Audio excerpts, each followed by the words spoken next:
How's everybody doing today? I'm Dan Benjamin. It is, what is today? Wednesday, I guess, is what they're telling me. December 23rd, 2020. Just a few days left to get rid of this stupid year. Hope that you're doing well. I missed yesterday. Oh, I hate that. I hate that I missed yesterday. There was a lot going on yesterday. Yesterday was a weird day. But we're back, and we're ready to do a good show. I so enjoyed the direct messages y'all were sending me on Twitter and trying to help and trying to answer questions that you have. I will answer any question you have. I will solve any problem you have.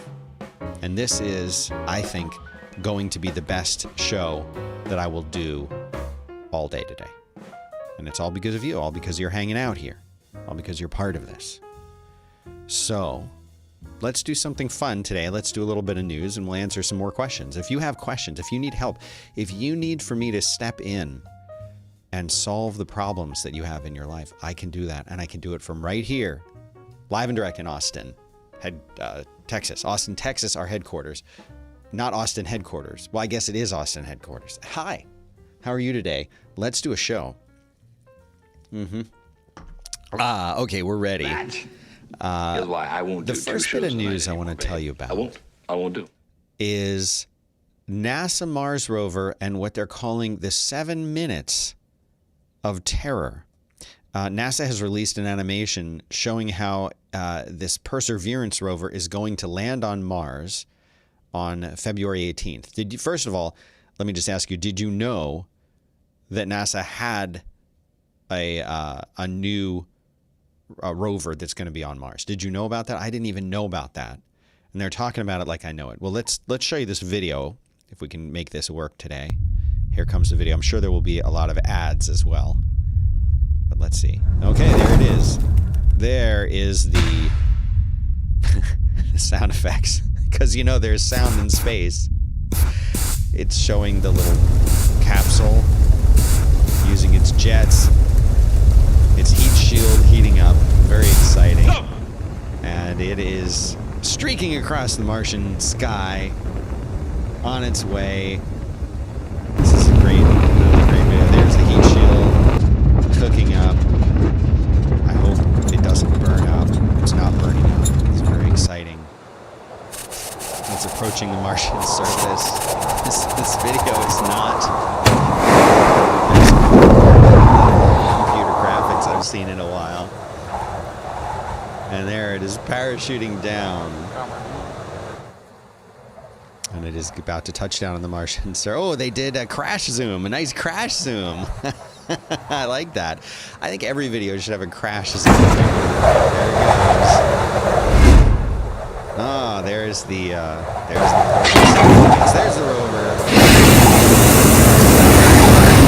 It's just like R2-D2. I don't stop nothing, you idiot. That's so cool. So it doesn't actually parachute the whole way down. It parachutes to a certain point, and then the jets inside of this thing kick on, and it can fly around like R2-D2.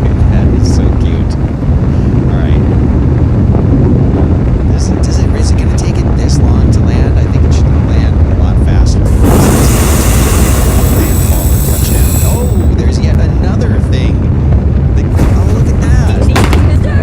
Okay, so the rover itself, what? The top part of it rockets away. So it has like a, for those of you that were not watching this or just listening to the show, why would you do that? It has like a carapace on top of it that looks like a spider with rockets instead of long legs that lowers it down until it finally gets to the point where it's on the surface, and then it drops it off and ejects away. What do you think about that? Not for while you can, monkey boy. Yeah, some people are saying this is just Ban in the chat says this is just a PS3 game.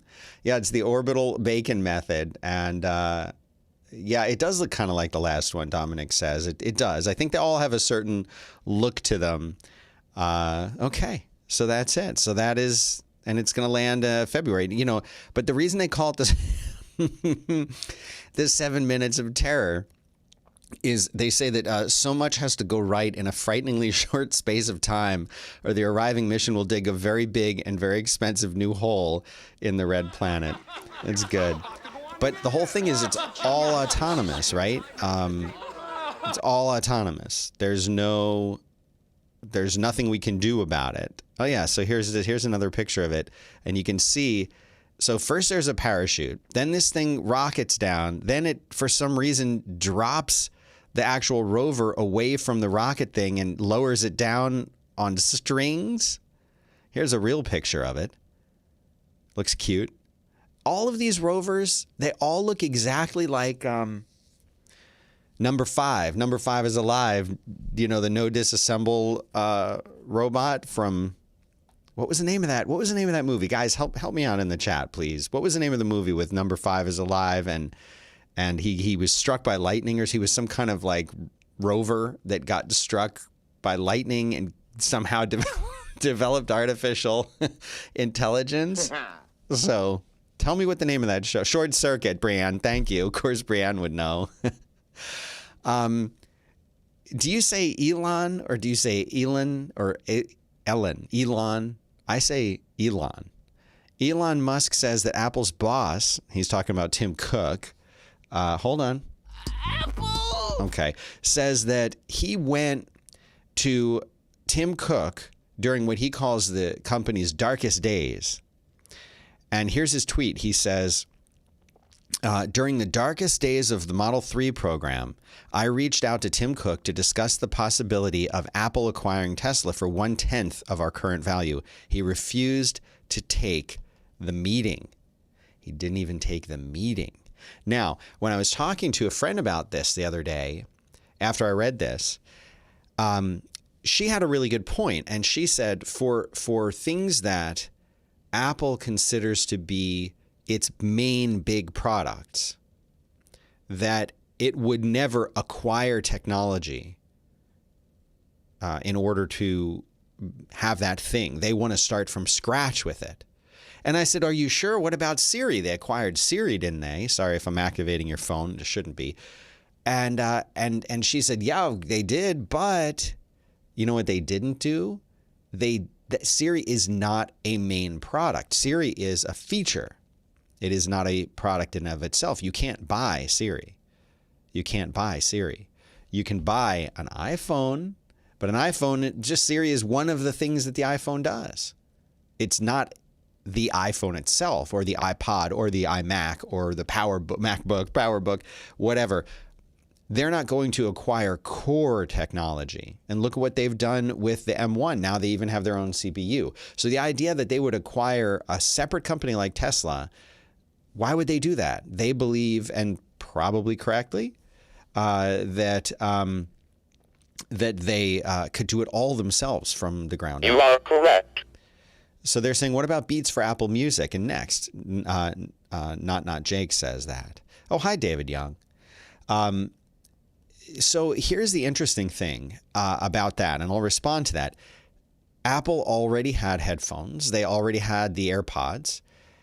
By buying Beats, what they were doing was augmenting and increasing their product line in that space to appeal to a certain audience. They were buying the branding and the brand name of that to use as their own, but they had already made it clear that they could make great headphones. They had already made that clear with the AirPods. So I think that's different, but I will give you this, not Jake. You do have a point in that is their product, but it also seems like they've left Beats alone, that they almost acquired Beats as a separate company and are kind of keeping it as a separate company with some bleed over, like the new headphones that they have, which I haven't seen these things in person, but I've heard mixed reviews. Do any of you guys have the new headphones, the new Apple headphones, the big ones? I've heard that the review that I saw is that if you're sitting still, and then they're fine, but if you are moving around or exercising or even walking very much, that they're not comfortable and they move around and stuff. Me too. I'm excited too. So I don't know. All right.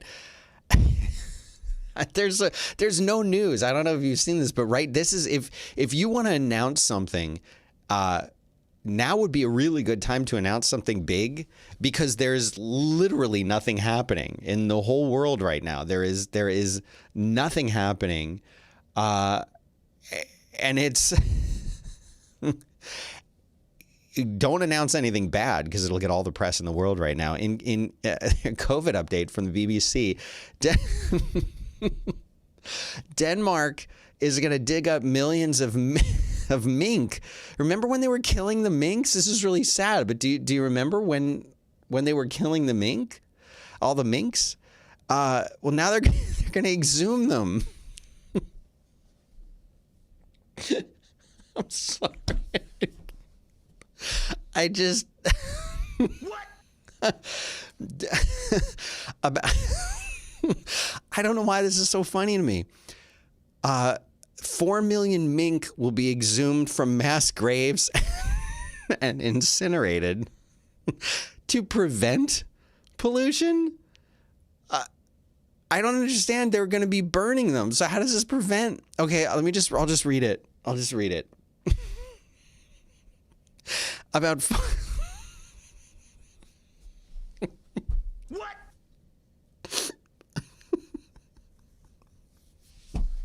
I can't. I'm sorry. I don't know why this is so funny to me.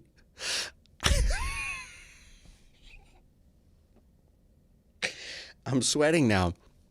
About 4 million mink will be exhumed from mass graves and incinerated to prevent pollution.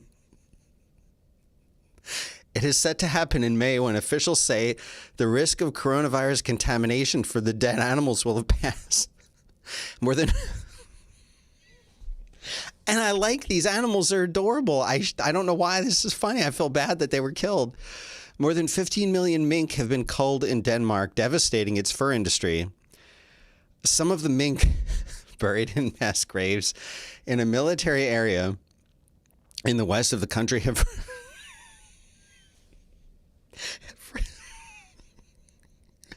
resurfaced because of the nitrogen and phosphorus gases produced by their decay. The two burial sites are highly controversial, as one is near a bathing lake. I'm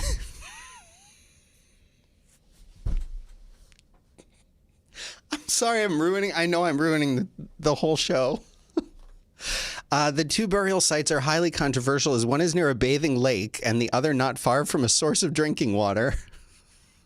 Nice planning. It's not his fault. Residents have complained about the potential risk of contamination. The Ministry of Food and Agriculture said in the statement on Sunday that the government had gained support in Parliament to dig up the mink next year.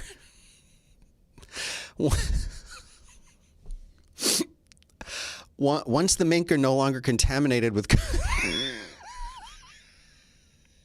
I'm sorry. Once the mink are no longer contaminated with COVID-19, they will be transported to an incineration facility where they'll be burned as commercial waste, the ministry said. Denmark announced early last month that it would cull all of its mink after a mutated form of coronavirus was found on mink farms. There were concerns that the mutated variant could threaten the effectiveness of future vaccines. And then the government later admitted that the cull was mishandled. Guess what? I'm dying. Hi. Okay. In politics, Biden's POTUS account, POTUS, the POTUS Twitter account, will be reset to 0. They're going to be wiping it clean. It's a clean slate that they will be starting from the very, very beginning. He will have none of Trump's followers. He will have none of anyone's followers. But what's interesting about this is that this is different than what happened before. Now, right now, Trump has his own Twitter account, but the POTUS account currently has 33 million followers, and the @White House has 26 million followers. And the quote is, Twitter has informed us that as of right now, the Biden administration will have to start from zero. This is coming from Biden director Rob Flaherty. What's your name, dude? Who said that the Biden team via email pushed back and said, whoa, this isn't what you've done before. And it's true. It is not what happened last time, because in 2016, Trump absorbed all of the followers that were already following POTUS and White House at White House. And no, not anymore. But they're trying to figure it out what to do. But there's nothing that they can do. But here's what's interesting. Excuse me. Twitter says that users who follow the current White House accounts will be notified that they're being archived, with 45 added to the handles and being given the option to follow the Biden administration accounts. So POTUS will change to like POTUS 45, the same way that the account on Inauguration Day for Barack Obama was changed to POTUS 44. So that is a standard thing, I guess. But interesting. I think Twitter is just trying to figure everything out. They're just trying to figure it out. Now, here's something that's kind of interesting that concerns a lot of people. War were declared. U.S. Congress has passed COVID-19 stimulus bill that will make it illegal streaming a felony. They're targeting illegal for-profit streaming providers, though, not individual users. So what that means is if maybe you are a person who illegally streams something. I don't know who does that. I don't know how anyone does. Do you know how to do that? I don't know how to do that. I don't know. This is our concern, dude. But if someone knows how to do that and you're doing it, you're fine to do it. It's only the for-profit streaming providers. And so here's what this article says, and it's kind of interesting. The U.S. Congress has passed a COVID-19 stimulus bill that includes, they just stuck this in there, an anti-piracy proposal that will punish for-profit illegal streaming services with felony penalties of up to 10 years in jail. This was already passed. There's no going back on it. Sorry. It is the $900 billion stimulus package. It's going to revive unemployment benefits. It's going to launch a round of a $600 stimulus payment to many Americans. I know a handful of people that will benefit from this.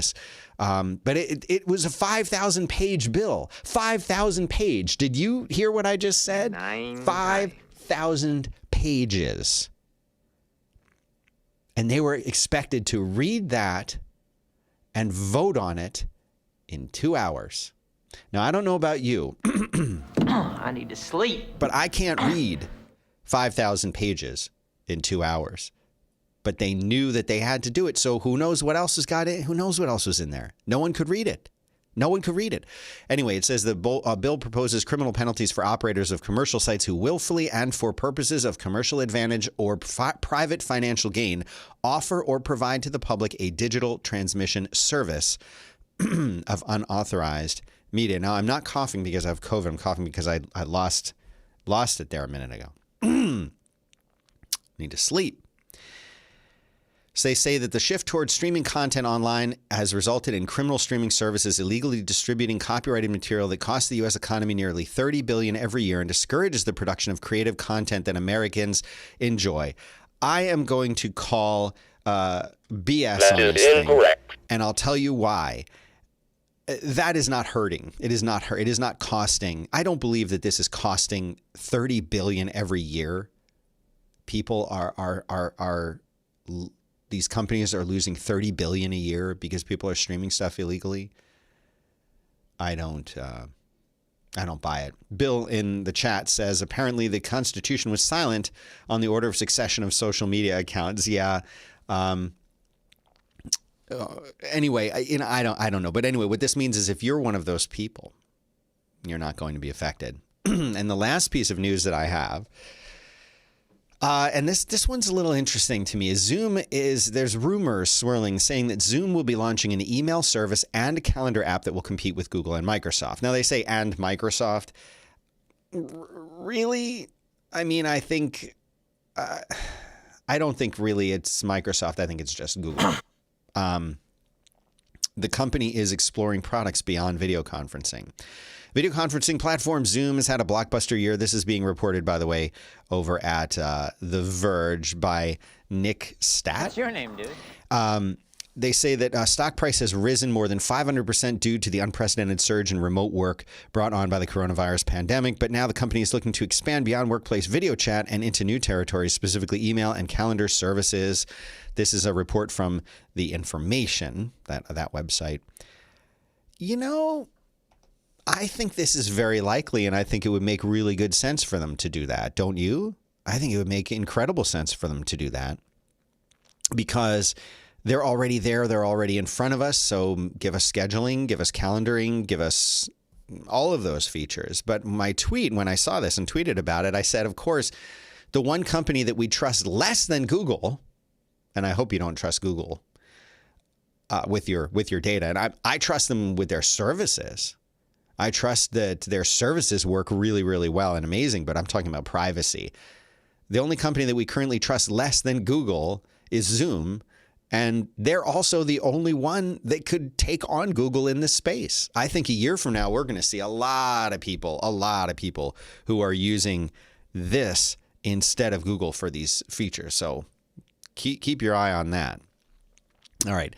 Now we're going to switch to the part of the show where I hopefully can help some people. But before I do that, Brian in the chat says, how much money do people lose when their licensed purchases disappear or from having to rebuy the same material on different types of media, vinyl record, cassette, CD, iTunes, etc.? Yeah. You know, it's weird because growing up, of course, I always had, when I was very, very young, I had a record player and I would go buy a record and listen to it, or my parents would buy it for me because I was very, very little. But, then we had cassette tapes and then we had CDs.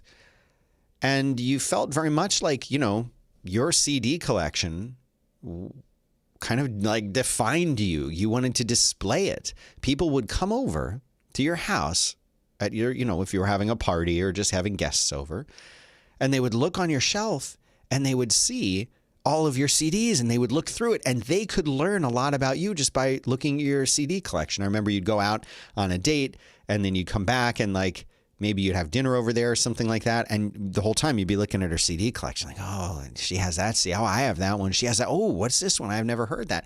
And it could become like a point of conversation. I guess what replaced that now is sort of like following somebody on Spotify and watching what they're playing, but it's not the same, is it? It's not the same kind of curation. Yeah, you can make playlists and share them with people, but it's not the same, is it? But also you had this very clear feeling that you owned that music. You had given some money to a store, and then that store gave that money, most of it, to the record company, and then the record company kept most of it and gave some to the artist. And you felt like you were supporting the artist, you were supporting the creation of music. I don't feel like I'm supporting anyone but Spotify when I stream from Spotify, really, because I know how little money artists make, but that's the only way I consume music these days is these kind of music streaming apps. But I don't believe that it's costing $30 billion if you do that illegally. Who knows? Okay. So I had asked on Twitter a couple questions. And I said, listen, if you want me to help solve your problems, I'll solve your problems. Tell me what's going on with you and I'll help you out. And so I don't know if this person said, I'm going to just leave them anonymous. So if you're doing this, you can tweet me at Dan Benjamin and you can just tell me what's up with you. This person says, questions for the show. I've been working on a podcast for a long time now. It will be 6 years old on January 5th. Very, very nice. We'll give you a little bell for that. That's a big accomplishment. Merlin and I were just talking about this on yesterday's show, that our show is almost 10 years old now. Can you believe that? Almost 10 years old. Back to work. And road work is coming up on, is it 5 years? So this guy's got a 6-year-old show. A few things. One, I feel a little boxed in by my own approach. The show is targeted at software engineers, but a lot of what I want to talk about falls more in the working philosophy category, mindfulness, etc. It works, but I'm wondering if the audience will ever grow with the way the show is portrayed. The show is called Developer Tea, after all. Let me respond first to that question before I get to your second question, because there's more than one. And what I will say is, there are no rules, but in podcasting especially, but those you create for yourself. So if you have a show, and right now it's about software development, but you also want to talk about working philosophy, then start talking about working philosophy. My thinking is the chance that the people who are listening to it are going to like revolt and leave en masse. I think that's highly unlikely. In fact, I think those people would probably really enjoy hearing about what you want to talk about. And number two, it's much more likely that you will actually get a bigger audience if you expand your topic, building on the base that you already have. I don't think you're going to find people now. The one exception to that is politics. If you start sharing your political opinions, regardless of what they are, if you start sharing them, you will absolutely lose listeners and probably not gain any. That doesn't maybe make sense, but I'll explain this to you. My own personal experience with some friends of mine who started getting political, and they were speaking about their political opinions knowing that their audience agreed with them. So let me say that again. They knew that their audience agreed with their political opinions. And all they did was start sharing their political opinions to the audience that they knew were in agreement to those opinions. What do you think happened? Well, we saw this because they were on 5x5. Huge pushback. Keep your political opinions to yourself was the big comment that we heard over and over again. And people were writing in not just to the show, but to me saying, what are you going to do about this show? They're sharing their political opinions and we don't want to hear that. We want to hear them talk about their regular topic. That hurt the show. They lost a sizable chunk of their audience when they started sharing opinions that they knew that their audience agreed with and that the audience did in fact agree with. It was simple that there was just no place on that show for that. If people want political opinions, they'll go listen to a political show. That's different from what I do here, which is maybe I talk about the political news or something. Very different. But people really didn't like that. But that's the only topic about that. If you're already talking about software development, it's not a big shift or a big pivot or anything to start talking about effective working philosophy. Like that's, to me, those are the same, pretty much the same two things. In the chat, they're saying, I'm going to try and get your name right. Ramanujan Srinath. That's your name, dude. Says, where's Dan reading these questions from? And then they add, also, if you get political, you will date your show really quickly. Well, true. If you're doing a news show like this one, who cares? But I agree that it will not remain an evergreen show. Where am I getting the questions? These were submitted to me through direct messages on Twitter. And anyone who wants to ask me a question, I'm at Dan Benjamin. Hit me up there, and I'll do my best to take your question on the show. Now, there's more than one question. 2, I want to grow the audience, but not sure which way to go. YouTube is obviously a huge opportunity with a brand new audience, but my show format feels unlikely to go off well on YouTube. Should I start an entirely new channel style of content that fits better on YouTube? How can I take full advantage of the show content I'm doing? I'm at 900 episodes as of yesterday. Well, congratulations. That's wonderful. This is a good question also because... Good one! So like this show is fun. I did a show called the Dan Benjamin Hour a few years ago, and we did it 5 days a week. And it was a live streamed video show that I would upload to YouTube. And we got about 5,000 daily people tuning in, downloading that show. And then another 1,000 maybe who were watching it on YouTube, which always disappointed me. I wanted 5,000 people on YouTube and less on the audio, but I realized that audio first is still the way to go for a lot of people. Now, this show is very different. Most people are actually watching this still on YouTube or Periscope. Most people watch it after it comes out as opposed to when it's live, but still, I think that's an interesting thing to think about. I like doing this as a video show. To me, this is a video show first, and that's an experiment for me, and it's the first time that I've ever tried that. In the past, whenever I was doing something, it was almost always audio first. And I was talking to Tom Merritt, who does a Daily Tech News show, and he's like, even though we're video, we are audio first. Interesting. This is kind of a video first show, so it's an experiment for me as well. And that's a really good question that listener Jay, I'll just call him Jay, has asked. I would take what you're doing now and try it on YouTube. Just turn the video cameras on and put it on YouTube and see what happens. I don't think that you need to do a separate thing. And I'll tell you what, I don't know if it was a mistake, but one of the things I would do differently now is I would have focused in more on just a few shows rather than doing a lot more shows and tried to grow those. So this show is also an experiment for me to see what's going to happen and how will this show grow. The best way that you can help it grow, right? What are we doing? Yeah, that's right. Like and subscribe, and be sure to tell your friends about the show. That's really the best way to help this show grow, is say like, hey, I want you to check this out. We all watch, he does the show live. We tune in, we watch live, and it's a great time. I want to make the show better, and I want more people to watch it. So do that for me. Oh, and I forgot to do my little lower third there. Hi, there I am. Okay. And now, he's asking me some questions about Fireside. And you know what? I am going to read this question, even though he maybe didn't want me to read it. I don't care. I'm going to.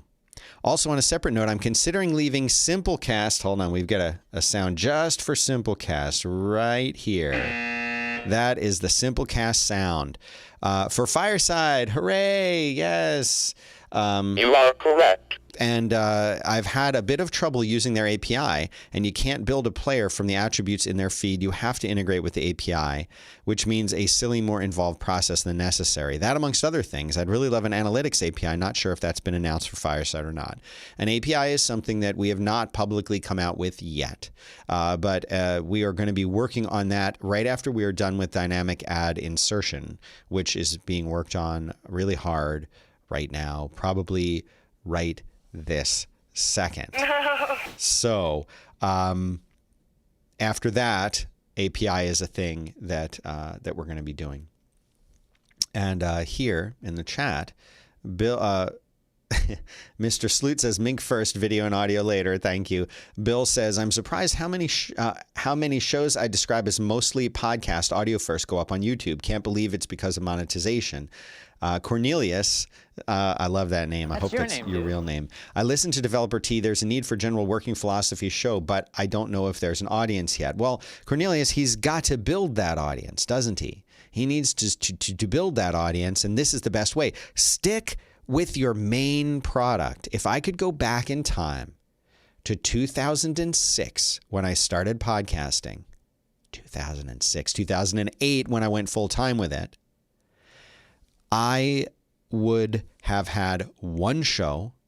I would have called it the Dan Benjamin Show or something like blah with Dan Benjamin. And I would have just done that. I wouldn't have done all these different shows. And I would have just had recurring guests come back on them. And maybe I would have done Back to Work with Merlin because that show is so focused. And I definitely would have still done road work with John that I'm doing now. But I wouldn't have done all these 50 million other shows that I've done over the years.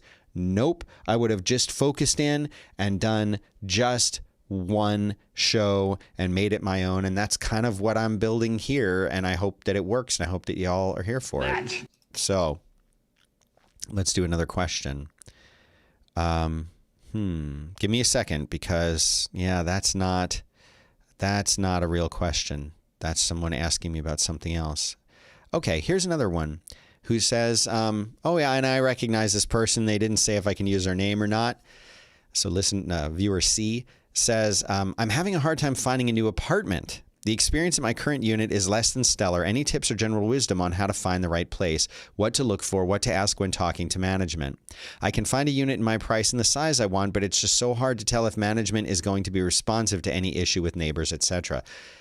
I'll tell you what, that is a very, very good question. And it is so difficult to find something like that. And the process takes so long.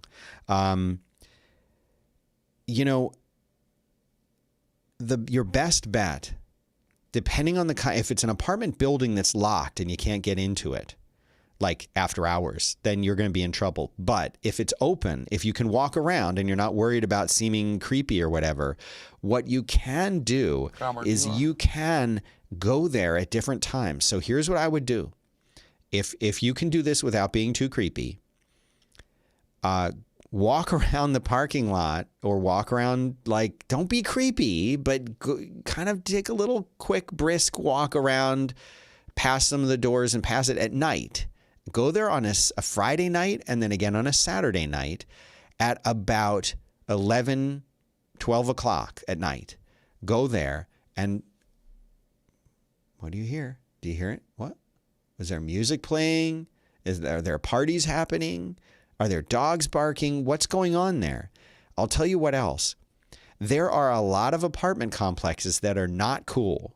There's nothing cool about them, but that they are used mainly by professionals and people who have a job to go to, and not people who are just out of college or who are working at the local, I don't know, construction site or something like that. Well, I'm not implying that construction workers are going to be noisy. No, I'm saying they're going to have early hours. So they're going to make more noise really early in the morning because they've got to go. You see? So why would you think that I would say that construction workers are going to be like playing the music? I'm saying find a place that caters to working professionals or that caters to new families, because they're not going to be making noise. Yeah, you might get a crying baby sometimes, but generally speaking, you don't want to live somewhere that so you've got to go out there at night and you've got to listen and you've got to see what you're going to hear, because that's going to give you and don't just do that once, do that a couple times. Try going during the week. Take some time out of your schedule and just sort of like hang out there and see what you hear. As far as the management company, no management company lasts more than 2 years at apartment complex. They're constantly turned over. Every 2 or 3 years, it's a new management company. None of them are good. All of them are bad. And none of them will handle your problems very well. Or if they do, it'll only be for the first 3 months that they're there. So the answer to your question is, how do you find the right place? It really comes down to who currently exists. And the only way to do that is to go and sit there and watch. Another thing that you can do is go there in the morning on like a Monday morning, starting at about 7 a.m. and watch who comes and goes from the apartment complexes. Are they people? Now, it's weird during COVID. You're not going to be able to figure this out during COVID. But when the world reopens, you can. But sit there and watch and see who comes and goes. Are they people wearing, are they dressed nicely? Are they wearing nice shoes? Are they going to a nice job, or are they, heading off to the local college? That's going to be a very different environment. So there, I've solved your problem, I think. Here's another one that writes in and says, after 4 years in management, I'm going back to being an engineer, retraining as an iOS developer. How do I break the news to my 36 people? It's been a rough pandemic for them and a rough Q4 with a crazy reorg. Also, can I be anonymous? Well, you are anonymous. So anonymous iOS developer, you are done. You said no more management for me. I want to write the code again. And I hear this time and time again. What happens is people are, they are promoted up and they are moved into management, and they realize after a while in management that they hate management, that they really just liked writing code and they have no business being in management. And the desire to get out of it starts a little fire under you. It's burning more. It's getting worse. Hold on. Ah. Okay. And they go out and they say, I've got to do something different. And they leave and they want to be a developer again. Now, this guy is going to be an iOS developer. How do you break the news to your 36 people? I'm assuming that means they've got 36 people on their team and they want to tell them, guys, I'm leaving. Sorry. Well, there's a few things that I'll say. My understanding of your situation is that you probably, if there are 36 developers that work for you, it's probably a pretty big company. Here's the thing. They're just going to promote somebody from within probably, or bring someone else new in. I hate to tell you this. You're going to hate to hear it, and it's going to sound like really mean, but like, dude, you're not that important.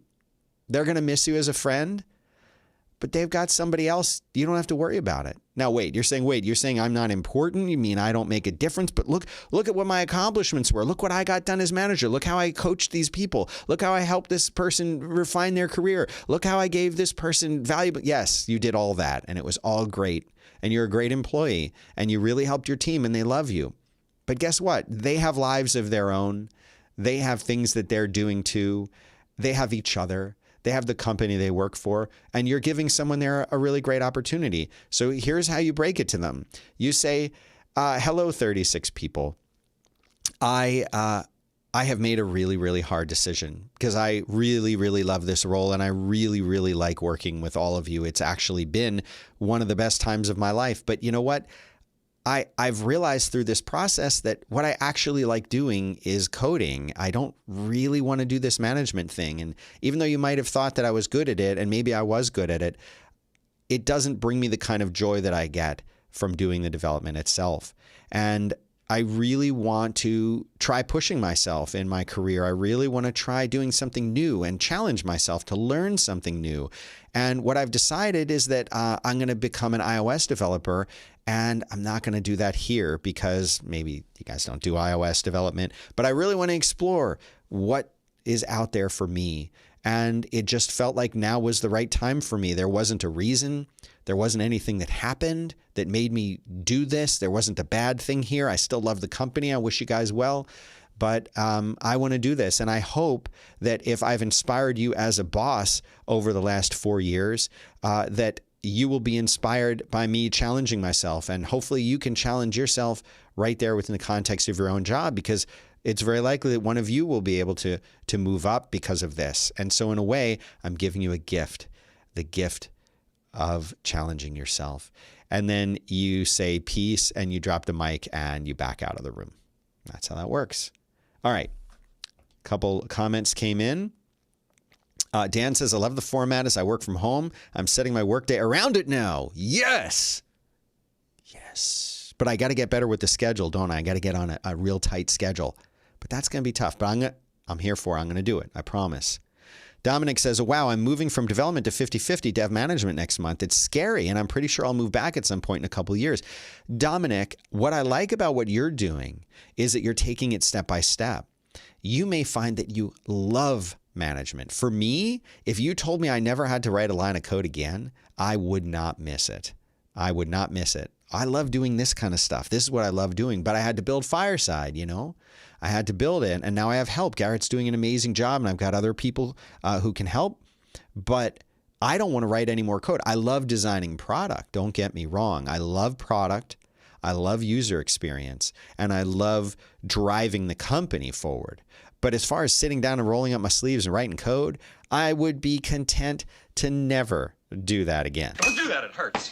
Okay. Andy says, wait, you guys missed me as a friend. I just got here, LOL. Andy, we did not miss you. You're still included in the friendship. You're absolutely still included in the friendship. Okay, let me make sure. Nope, you know what? I think that is it. Let me see. Hold on. Yes, that is it. So if you have questions, you may send them to me at Dan Benjamin on Twitter. If you want to email them to me, that's even better. I like that better. Dan at 5by5.tv is how you do that. Don't forget, like and subscribe right there. See, hit the bell. You'll get notified when I go online. Periscope, that's fine. If you want to watch on Periscope, I'm not going to complain. I'm not going to complain. Wherever you want to watch me, it's fine. I'd love it if you did it on YouTube, but whatever. But that's it. That's all I've got for you today. And I will be back tomorrow. Yeah, it's Christmas Eve. Doesn't matter. I probably will be doing a special from the house like last time, though. Probably won't be coming here to the studio, so you'll get to see. Maybe I'll do it in my new garage gym, and I can give you a little tour of all of the garage gym equipment. Maybe. Who knows? It'll be exciting, and I haven't decided yet what I'm going to do. But I have decided that that's all we have time for today, so thanks for tuning in, and I'll see you guys tomorrow. And I hope that you have an excellent time. And you know what? I'll probably do one of these on Christmas too. What do you think? We'll see. Thanks, everybody. Have a good one.